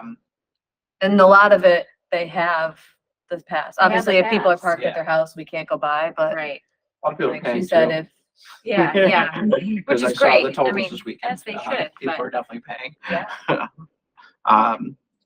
it's seeming like it's the same thing every year that we're running into. And obviously, things are growing in the park, Yeah. which is awesome, but it's just creating even more. Yeah, of because this. I think we had over 30 people at the pickleball courts too. So that's another team, basically. Maybe we should put a new entrance. Two-way street. It's a 2-way street. It's But even if you people. have multiple people, like you can do a couple of cars at a time. Like we Right. have one person that's doing one car. If you come up with $20, you got to get changed. Here's your ticket. Right. you yeah, go trying to back. find an then employee one to person work does. that booth is Always been the problematic. toughest challenge in the world, and having Jeremy there, he's been doing it a long time, but he has certain limitations Yeah. that we have to account for. So And it's nothing on him. yeah, He's I know. doing a great I'm not job. sure I what the just- easy solution. I certainly know I want to get the entrance into the park. I certainly know that, and that Yeah. would help alleviate a lot of things. And then going from where we can do a collection and whether we had another lane of just season pass or whatever, and you try to accommodate that. But it's to bring someone in for an hour for an extra employee, it's the logistics are are tough on that. Maybe, I don't know, look at trying to get it open a little bit earlier, you know? Security's there at that I time, was right? gonna just ask Security's about not there security. yet. No, They're security's not coming there, to right? noon. Yeah. So it's, There's no other employee doing something else at that time. They are. maintenance is there, and they're opening bathrooms and Right. cleaning up and And making doing sure the ball pavilions field. are set to go, because especially When like did they a start? Sunday would be a really, you know, prime example of like, they have no time whatsoever for anything maintenance, and everybody else, if you're turning over pavilions from a Saturday night rental, you come in at 6 o'clock in the morning, you gotta turn it over and make sure it's squeaky clean for 8 when they show up, and then open up bathrooms, everything else. It's it is a tough, and it's this is not the first year. It's been happening. it's been happening. every It's Saturday, been every happening year. every year since I've been Right, here. so that's what I'm It just, saying. it Is seems there something like else we could do? this year, certainly, you know, as the numbers attest, has been a busier year, for sure. Which is good, but we're also gonna start losing people if they can't get in, Yeah. especially when it's like strict times and I don't know. I'm up for any solution for sure. I mean, But getting another obviously, employee What is. I would say, would what be I we would don't say get is have charged. one of the, I would suggest having Send one of the them in. facilities people shift their hours if they're willing to come in an hour early, so that for that 8:30 to 9:30 period, they can be at the gate. A as maintenance the person to second do 12 person. booths, there's no way. They are out straight until noon. I mean, there's just no way. You know, The only option and then you if the have- other thing would bring security in at 8 and then pay them 4 hours, you know, pay them for for 4 hours for basically coming in for an hour. to help out. I'm envisioning that site, right? And like, even if you had someone going down, oh, you have a pass, go down this lane. They go down this lane and end up cutting this person off. And to- the person, It's a and traffic nightmare. and the house at the end of the street, if there was a lane where you made it 2 lanes and blocked the police would be there. The police have already been there a bunch all spring long. Yeah. Because if we move a cone out, the police are calling and say, the cone's too far out into my side, I can't back out of my driveway. Like, it is a access road, and for us to take 2 is just, the situation, the entrance has to be moved into the park is what has to be Yeah. done, and that'll help alleviate a lot. Then we can create our own space and help, because we could have our own, we're in park property, and if we have 3 lanes or That's whatever, over here. it makes it a lot easier. So question, how about Getting it this? off the street is creating a second lane on the street, we would be ask Sam, like, it's a regular police occurrence if we have anything that's close to where they have to back out of their driveway. It's an So automatic call. how about if the people came in from the opposite side? I thought we were going to do that. That's what you would. That's what I always wanted to do. I always want people to come from the other side. I want to enter the park on Brian's side and exit the other way. Yeah, Yes. I love that idea. I've Let's do always that. wanted that, because that way you're coming in by our office, you're coming by maintenance, you're not going towards our office and have to go one way back into the park if you have a question. GPS for the longest time took you that way. So what would, It's my I had to GPS direct everybody to 15 go years the later, right- my the right GPS way. still takes me that way. that's the question. And I get yelled at for doing it. Joshua, do you want to say something? Yeah, I guess my question then is if it sounds like there's a lot of agreement about moving the entrance to the other side. Like, is this just a matter of making a motion to decide that, or what am I missing here?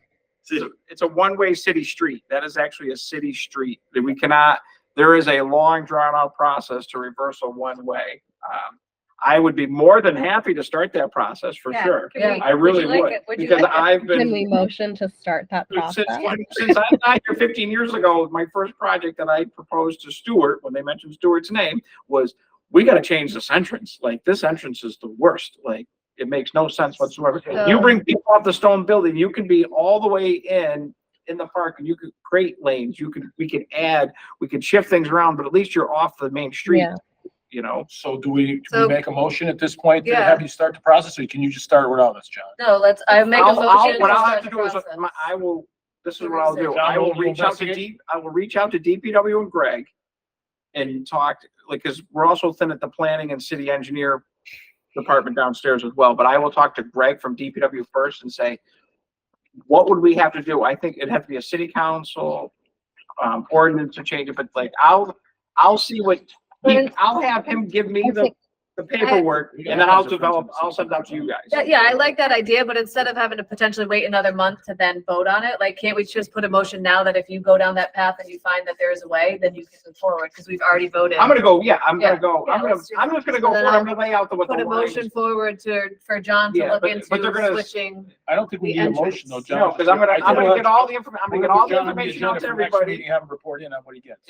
And get it out to everybody. Like, it's not, if you think this is gonna be a It's not gonna happen 1 month in a month. process. I know it's not gonna be a 1 month process, but if we keep waiting 1 month to put the motion in, like. No, we we don't, can you don't, start I on don't- it. the motions, I don't need a motion to go do my job. I will start with Greg and I will talk and say, what are the parameters? And I'll talk to planning as well. What are the parameters for trying to make that a one-way the other way? Where do I start and then I'll lay it out and say, okay, this is where we'd have to go. We'd have to go to city council first. We'd have to make a letter of recommendation. The park commission would like to reverse whatever it is and say, here's the 5 steps, 7 steps or whatever, but here's the first step that we have to do to initiate everything else. So I can definitely, and I got a couple other things, that I got to talk to Greg about anyways. Most of the neighbors would probably be for it, but there are a couple. There would be a public hearing Well, involved. you're going to end up with the same exact problem. The problem being the bottleneck to just enter. So you're still gonna end up with people backed up all the way probably to your neighborhood. No, there won't be. But any- unless But you- you like could, you said, we could add, we could, Yeah. once you get in and go one way, it's one way. It's not backing into someone's driveway. We're not creating another lane that's blocking anything. Yeah. We're one way going this way, and if we create 2 lanes, they're both one way going You into the can park. utilize the second lane. Yeah, but you're also, there's fields there, and then you have the fences, so you have a limited spot where you can Yeah, create 2 lanes there. there's some challenges. Yeah. I think you still have to bring it, we still have to If you bring the bring it entrance down- down into the park no matter what. Then you run into people, like right now, it's just the ease of like, oh, I'm not paying and I'm leaving, and you just keep going forward and you leave. That's where people might get feisty. If still you're have bringing that. them down the hill, and then it's like, oh, I have to pay $3. Now you're doing a 3-point turn to try and get out of the park. I don't know if that really would occur, but. No, Yeah. usually, Usually people would do yeah, or they end up getting in and say they owe us. that. I hope you. Yes, but but trust me, I would be glad to move forward on one way, the other way. More than happy. All right, next, John, is budgets, I believe. Yeah, so I handed out the park revenues, that we've taken in. Usually I try to wait this to the end of the year, but I wanted to give you where we are currently, but like the pool, obviously the pool is the pool. There might be a few more dollars for pavilion rentals, like corporations, October Mountain, things like that, where they say, we want a pavilion and then charge us for vehicles later, charge us for pool later, but I don't think we have many left of that. So I think that pool number is pretty tight. Cemetery will be much higher, by the end of the year, unfortunately. Pavilions, those, we're still taking pavilions in. This week on Saturday, we're full on pavilions. It's great. Great. It's crazy. And then vehicle, after this past weekend, we're at 26.5. So we'll definitely be well over 30 by the end of the year. So the 119 total is what we would be talking to the city about giving us a cut of? or is it- Yeah, so that's the number, that's historic number right there. So as you can see, 2019 was a huge year, but at 119 already, with adding cemetery and vehicle and pavilion and stuff, I'm pretty sure we'll be over that 133 that we did in 2019. That's excellent. Yeah. Yeah, and one of the things to note on the pavilion rentals, gazebo, the picnic site is those pavilions are not rented Monday through Friday during camp season. So for 8 weeks, they're not rented. So this is outside of, Saturday, Sunday, all season long. And then this time of year, this is when we get a lot of our Thursday, Friday rentals. Companies and businesses really like coming in. On Friday, they don't have to pay to get into the park, or worry about how long it takes them to get into the park. And then they usually it's generally nice and a little bit quieter here. So I have the revolving account numbers, and what's in parentheses is anticipated expenses. So when you see 64 in Park League, there's going to be, we blast out of that of our Harvest Fest, Rag Shag expense, things like that comes out of that. Arts in the Park that's what it is as of now. We pay electricity out of that account year round. For Arts in the Park, we do fundraising. So that's how it supports a concert series. We send out letters to businesses. The Police Association donates to it. The Helping Hands Fund here in town donates to that as well. So there's quite a few that donate to that. And then Camp Nonotuck, that's where we're at now. We still have some outstanding expenses from the summer, so that'll be lowered as well. We generally hover between 40 and 50 going into next year to have for, just in case we have a down year with folks paying and expenses high and busing and whatever. We like to make sure we have a buffer for that, so we can afford to have a year if it's a bad year. Can I ask a question, John, about the pavilion? So the River Roads Festival. Yeah.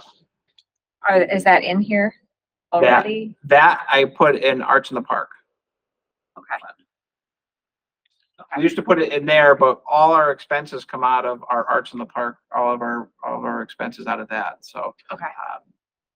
We take that in on that. So that's, I did see they passed along the fee. I don't know if anybody bought a ticket, but they did pass along the fee. yes. So they had their fee, then they had the ticket price, There was then a their dollar fee, on it. and then it said Parks and Rec fee, $1. Okay. So And nobody. we'll see if we see it. We haven't seen anything from them. Oh, really? Yeah. So, Better if they're charging Better, the public. oh yeah, we'll, That's trouble there.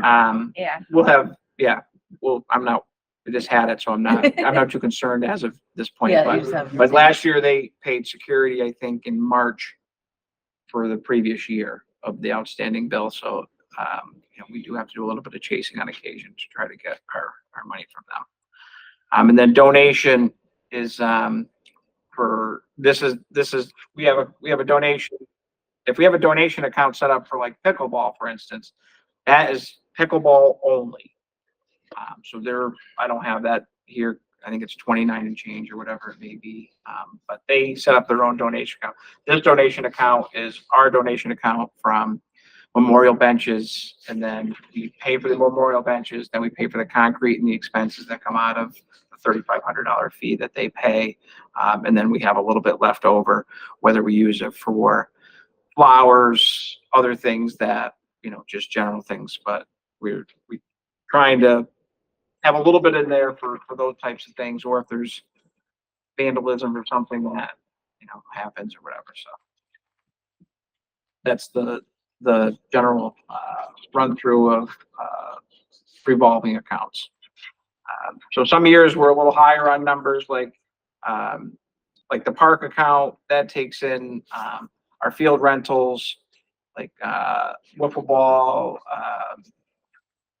the over 30 baseball, the spring baseball, so all those groups that you see on like Sundays at Booster, or adults on the fields during the week up at Daily or Booster, they pay a fee per game, per usage fee, and that's where that money goes in, and then we spend that out for various activities and stuff throughout the park. So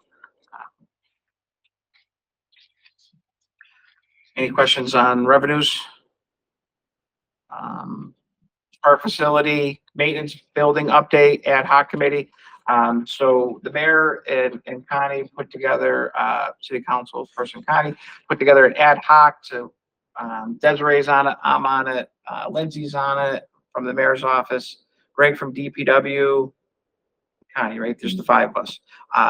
So it was put together to put a plan in place for the maintenance building, and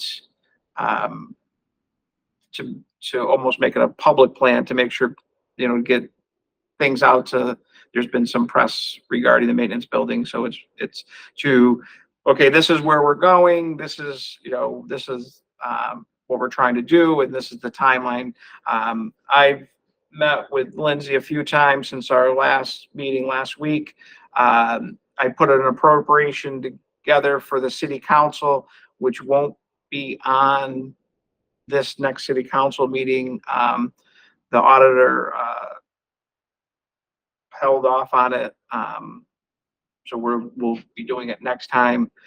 But I have a cost estimate, a timeline estimate, who's doing the work, when it's getting done, like all that. So they asked me for timelines. I gave them timelines, and the funding's not going to kick in for at least 4 to 6 weeks. So like my timelines are all out. So when we meet again, we'll look at the timelines based on funding. All our timelines are based on funding. We're pretty much ready to go. Everything's in line to get stuff moving on that. So I would when I hear for funding on that, when we'll get onto that. The only thing I might change on this appropriation is I had a price for an office space for them, but then I got another price for office space with a bathroom. So they would have their own maintenance, would have to worry about going into a porta potty or going the bathroom next to Salmon, in the main Park and Rec office. So there might be, I got numbers I just got late today to look at adjusting that appropriation. It's not much more, but I think it might be money well spent. And the DPW is offered to tie in any connections needed for the maintenance guys to have a bathroom of their own. This is luxury. Luxury, yeah, exactly. No vermin. Any questions on the ad hoc committee? Yeah, I just want to comment on real quick. It was clarified too. I mean, obviously, it was a very open-ended, I'd say, invite on what this committee was for. I did clarify that this was in no way kind of trying to push the maintenance building down the road. It was more of responding, like John said, to the community's reactions to obviously the press and how are we going to address it. And we had talked about in one of our meetings kind of that phased approach to where we see the Parks Department going. And it seemed like it was more of what we chatted about with the phase of like the next steps, what do we need to look at, but it's not halting or altering the timeline. I would kind of made that. Yeah. Desiree did a very good job. Clarified that right away, that this was She not did a trying very to good push job down clarifying the road. the position. So, but yeah, it was more of, how are we going to publicly address the community's reaction to the press? Which I So, really don't. I don't have Facebook and I don't read the paper, so I didn't really know. It was news. I knew there was stuff out there, but I didn't understand what was the actually city was out there. council has received a lot of. And I didn't know I don't have Facebook. I don't want anybody to tell me about what's on Facebook or anything. So I didn't know that there was actually a public outcry from the Tell you it was citizens sent and to me probably 20 times. Yeah. Over. And like Yeah. exclamation, wide eyes, like people didn't know. Yeah. Right. So now they know. Yeah. Yeah. So It's And embarrassing. some of we talked I a mean, lot it's about, yeah, embarrassing so as a a lot city. of it was, the communication, obviously, is they had these talks going on, the community didn't know what was going on, so then it posts out into the, Right. the news, and they're like, why haven't you done anything? It's like, well, wait, we are. yeah. So this ad Let's hoc catch up committee to is- what the news just put out. it's gonna be a positive for sure Right. to make sure it's Yeah. really helping to Yeah. kick this thing along Yeah, at a so good pace. we made So, sure that it wasn't gonna halt at that, but there is some things I think that will come from the committee that will be. nice. they're looking at this committee also to set up if there happens again with another facility. Yeah. Like what are the steps? How are we going to address this so it doesn't happen? Like Not it just happened park to the park. facilities. Not just Correct. park facility, any, whether it's a Kind of. sewer department building, wherever it may be, but there's steps in place and there's a plan in place to design. So it's gonna be, it's gonna work out well, for sure. Yeah.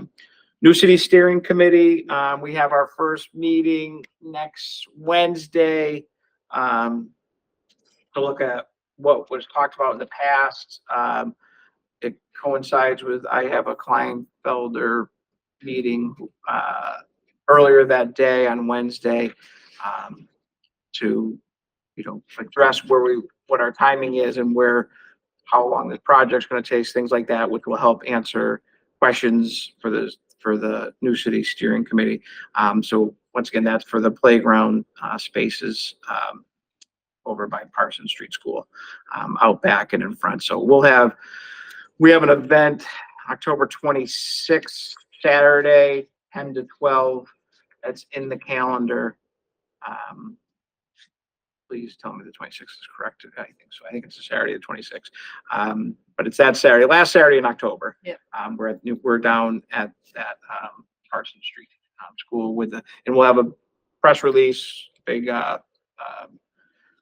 gathering and a lot of stuff for kids and families to do while they're not just there. One of the things we talked about was bringing paper and crayons and stuff for kids and say, draw me a picture of what the perfect park would be for you, things like that. Try to make it interactive for the community and things like that. So that's excited about that. Main Street Improvement Project. We meet pretty much every 3 weeks or so. There's some designs that were discussed last time. Nothing formal because there has to be a review by public safety, like fire department, their apparatuses, what their turn radius is, tractor trailer turn radius is, things like that. There should be something. I think they're looking to try to get something in November for the public. So I'll keep you posted on that as well when information comes in on the Main Street improvement projects.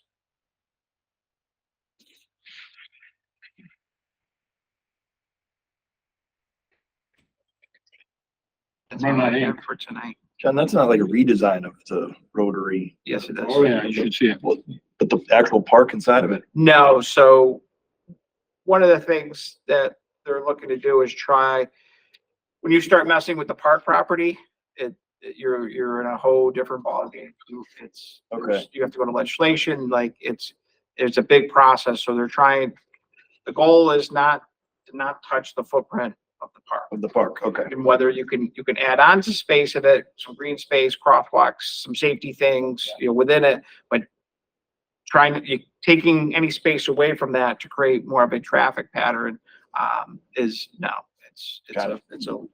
a very extensive process with DOT involved and state legislation when you're touching park property. So you're not allowed to change the park footprint. No, they cannot change the footprint unless I believe that they're not going to touch the footprint based on some of the plans that they're throwing around and just the general of, plus the cost. I mean, you take a project and you start tweaking and you get, DOT involved in taking park property and stuff. It adds quite a bit for lawyer fees and everything. So it's.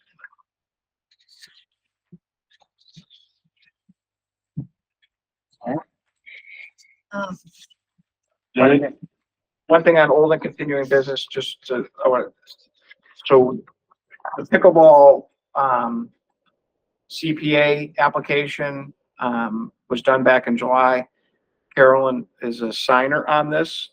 If I can't attend a CPA meeting, it looks like CPA might start coming back into the fold on October for meetings. I haven't seen anything yet. I haven't seen anything. I have a meeting on Monday, but it looks like, so hopefully we can get in on October and with a December or January approval, because they have a 2 meeting in city council. So there's, we're hoping for the October meeting for. Do you know the date of if you were going to guess, only because It's the third Thursday in It's October. always the third Thursday. It's always the third Thursday of the month.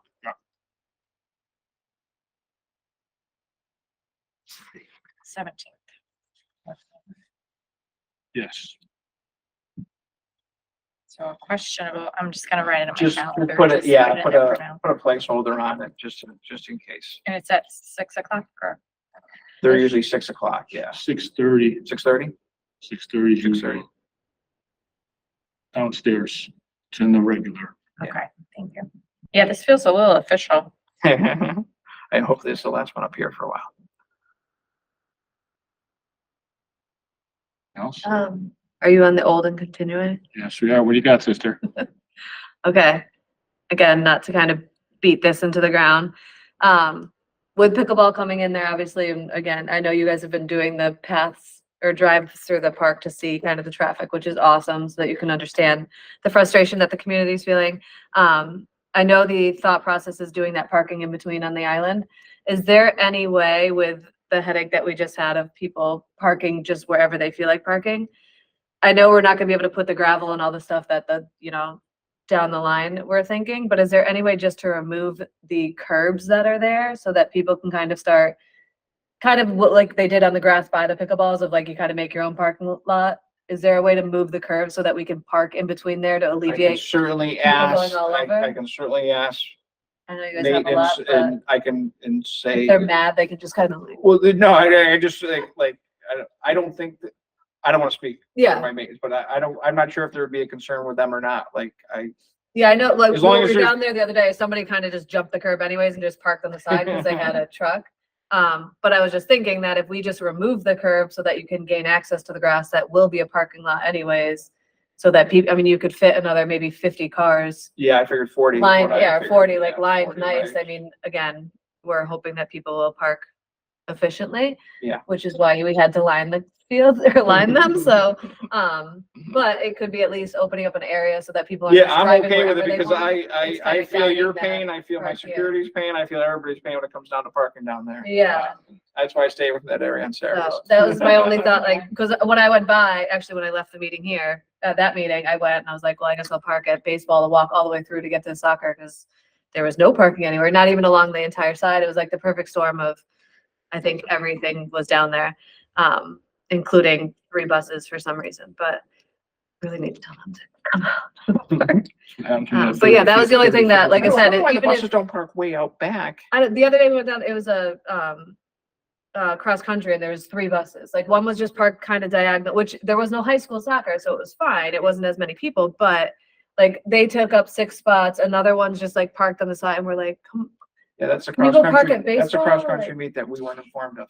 You know, actually, as we talk about that, are we doing ourselves a disservice to not have security come in until noon on a Saturday and a Sun? I don't know If it's the as busiest busy- time. If that's the busiest time. I mean, I called the police Yeah, because they were parking illegally and I was concerned about access to the fields if there was a yeah, and that, safety. Because I mean, there's hundreds it's of. gonna be, the security's gonna call the police. Like it's not gonna be anything more than the same phone call that you guys would make. But there's still a lot of people in the park and for there not to be be security present. security there at that time. Especially know, if, I mean, I get, kill yes, two we have to birds with call one the stone. police, but Yeah, I'll definitely budget for it next year and, you know, if security wants to come in and do it at 8, that's fine with me. Well, As long as I can pay for it, doesn't matter to They me. can come in at 8, they can help get Yeah. the cars in from 8 to 9:30. And then they Not the can- current way we have though, because we'd be Well, we'd be yeah, we'll be the obstructing a other way. driveway. Well, they still could help though, like, Well, you I'm could telling still- you, yeah, they, multiple you people sit, down. it's like, it's literally at least 3 or 4 minutes for every car. 3 or 4 minutes, and then you have 75 cars in the line. You know, so if 2 people, he's collecting money from this car and then, and you're leapfrogging, then it's half as much time. Do you want to? Sounds like she wants to volunteer. Volunteer for the toll booth, that's wonderful. I have to go into the park at 8 AM to make sure that I'm on time for my 9 o'clock game, which is, Yeah. and now we have to reach out to other towns to say, hey, FYI, we have a bottleneck trying to get into the park that you now have to pay to play your game at. And it's. They most get, don't they usually get there for 8:15, 8:30 anyways? Or you just tell them to park on Broad and walk in, because that's what pickleball started doing. 'Cause the And those parking is parents, crazy they're too. not I happy. know, they're not happy. But yeah, that was just a thought to deal with this headache Yeah, of I the will- parking was, if we yeah. remove the curbs, Yep. it would let my I'm car be able to okay. jump over it. I'm certainly okay with it. Anything because that area is, And then it It's kind gonna of be buys parking you guys, eventually yeah, anyways. it's gonna be parking, because then, I mean, that was one of the concerns of, we call the police and they come down and the police are like, well, where are they not supposed to park? Because people are just everywhere. Everywhere. So if we kind of, at least the number that I've seen down there, if you open up that, it would probably alleviate a lot of the headache of people parking wherever they want, because all those 15 or 20 cars would be put in that area. And now you have everything open, plus we're gonna be grabbing Yeah, those yeah. bars from you. Stealing some I'll paint the rails. maroon, it'll be nice. Yeah. Paint the Maybe maroon, yellow is okay. nice, 'cause I get to Might see want to it. leave yellow. All right, is there That was all. anything? And then I'll stop eventually talking about parking in the park. I know, I trust me. I feel your pain. I really do. The age-old Yeah. nemesis in the park. Anything else? You guys see anything else? Nope. We'd like Anything to- from Kira and Joshua? Before you guys go, just one thing, we'd like to thank the DPW for painting some lines. Yes, it was DPW that Yes. came in and took care of that Oh, soccer. nice. Oh, yeah. Yes. They were right away too. I owe them donuts because they did some other stuff for us too. They're always helping us out, so I usually try to send donuts over at least What once. does the park crew cut down in staff? The second week of December. Well, we lose George, we lose Ted, but Jeff works till the middle of December. Jerry in cemetery works, and Christian works till the middle of December. When do you have full staff until when? So we go usually St. Patty's Day to like 10 days before Christmas. Full staff, even George and, Well, now George bags out, usually like mid-October when he's done. Cause he can only work so many hours retirement wise anyways. Right. So he's gotta worry about that threshold, but he also is just like. I just want enough to do for one something year. for them, so I want the full staff. So. Yeah. Thank you. Yes, the staff luncheon was wonderful last year. I told him don't look forward to it. I gave him a staff lunch. I cooked him burgers and dogs. Nice. All right, anything else? Joshua, Carrie, you got anything? Nothing for me. Yeah, well. Okay, one quick thing I will throw out just based on last meeting, just for anyone, I know John sent an email. The proposed dog park has been taped off. So anyone that wants to go see what it looks like, you can either make an appointment. John can I'm sure John would be happy to show you. I mean, we did, Joshua, myself and JT were there to kind of see what it looked like. But I if think you it's want, already off the table. But it may not, okay, but I just so in case you want to be informed to understand, because if someone asks you a question, you meet somebody from the dog park. they wanna Yeah, know I'll still show people. Anyone Tell me interested? more about off the table, because if it's. They're looking at other options in the park. Oh, Part of the Okay. discussion was other options, which Yeah, is nice. they're moving to other options. Okay. So they're, All right, and that was They Bill were yesterday. choosing not to go there. It doesn't, I don't want to speak for the Oh, dog yeah, park, sorry. but Bill, Yeah. that's why I said I don't want to speak out of turn. Don't but even try to Bill- speak for the dog Bill, park. yeah, they're looking at other options Okay. within the park. Okay. Okay. I did we went down there after practice. They had kind of the markings. I thought it was gonna be more taped out. Obviously, if we went with you, it might have been easier to understand, like, where exactly did they want the entrance, so like somehow I'm like, oh, I think there's one here, and then I'm like, okay, yeah, I guess I could picture what this is gonna Well, look like, so I thought it'd be more of I a, walked through the whole thing through the woods, cobwebs in my face, and Yep. every other second, I was like, wait, where's the other ribbon? Where am I connecting? But I got the. yeah, I got the gist of it, but it would have been, I thought it was gonna be more of like a field trip where we were actually gonna go down and be able See to it. see and him That show would have to be, everybody, not actually, if just. we all went, that would have to be considered, we'd have to schedule that. I'd schedule a Right. meeting, 'cause That's- that way yeah, I there's thought a it was- discussion, open yeah. discussion and votes, Yeah. it makes my life easier to make sure if we're all there together. I'd rather just have an open meeting there. Yeah, absolutely. Just so you know, he did actually, for clarification, he did actually rotate He flipped the it, right, yeah. design. He flipped the That's what I design in yeah. case he was, but again, if you want to see it, John knows where all the flags Yeah, are. and, Take a walk and through, like I said, I gave everybody Bill's take a look. email. Yeah, Any I questions. appreciate it. Yeah, Thank you. he did a good job. Bill's been great. Okay, I guess with that, I'd like to look at scheduling the next meeting, unless anyone else has anything else. I got October 9th. I believe that is the second Wednesday. We're just do the third one. Yeah, but weren't we Yeah, talking about getting we're away from changing it Wednesday? for our friends on city Yeah, council. I'd like to try and get away from Wednesday if we can, especially for. October's crazy, so. You want to do Thursday, the 10th? Tough one. I'm able to do that. I can always join remote if we are doing it remote, but I don't know. Well, Yeah, I think if we switch off a Wednesday, I'll probably be checking it remotely. I'm in Okay, that's fine. I I'm in You're Delaware, Florida. Yeah. And Okay. DC. So I think from here out, if the general feeling of the public and I think in general, the commission is that we do remote, we probably do the meetings here. So unless I'm completely Yes. getting I would. We wouldn't I do would them in appreciate here, we that. could go back downstairs. downstairs. We go back downstairs. Have a hybrid option. If we have a hybrid The option, hybrid option. Absolutely. Please. So in my power to be here. I appreciate it. If you can't, you can't. If you call in, you call in. It's great. I mean, that's the nice thing about having remote meetings, right? Right. Yep. So are we good for, what am I here? 9th, 10th, You wanted to try a Thursday? Thursday better? That's right. I mean, I would rather stay away from Wednesdays if it's gonna coincide with council. I mean, obviously some of the stuff that, I mean, unless, obviously if the next one's nothing, then it wouldn't matter. So, well, look, that's why we're Council's doing the the second, because the third. council's the first and third. Oh, okay. Right. sorry. That's why we would I be the thought they had second something Wednesday. else. That's why we're looking for the Oh, first. then yeah, the second's fine. So Okay. Wednesday's better for you in general? Wednesday. Yeah, why don't we do Wednesday's Wednesday? then? really, yeah, definitely. Hiram, Joshua, you hear that? We're looking at October 9th, Wednesday. Is that okay with you guys? That should work for me. Okay, 6 o'clock? I probably can't do tonight. Wednesday. Yeah, that's my. Can you do the 23rd? I'm traveling then on the 23rd. Like I said, we're gonna do hybrid, right? Can you still call in? Okay, Wait, skipping till the 23rd from the, oh, I see. because we can't go to, we 16th. can't. I don't think there's gonna be anything from the dog park folks for at least 3 or 4 weeks away. They're gonna need some time. Joan's away and Bill told me that it's gonna take some time to put the next run together. Proposal together. 23rd then- is okay with me, sorry. 23rd is? Yeah. You okay? Can we bump it How to about the 23rd? 23rd? Thursday's fine. Yeah, and if I'm hybrid, but. Okay. I We're wouldn't mind it looking because then I can, You dinner you with have my enough son. people, but 23rd I'll hopefully be in London. Oh, good for Oh, you. can I come? Maybe we should. do Tara, you night okay with the then. 23rd? You can, 23rd works for me. Joshua? The 23rd should work for me.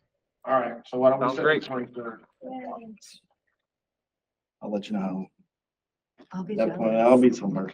23rd You is shouldn't the- come if you're. I'll in be London. somewhere. It'll be midnight, it'll be midnight in there, you don't want to. That could be entertaining. Yeah, no, Yeah, we'll see. right. It's supposed to be going down for the, Can I get since we're all set for that, can I get a motion? Yes. Motions. Second. Carolyn, okay. And for once, I'm gonna do the all in favor, because I remembered, I'm spitting for me once, shame on me. All right, all in favor? hi. All right. Joshua? Aye. Tara? Yep, good night, everyone. We're good, all right. This government meeting is brought to you by Eastworks and our local cable subscribers.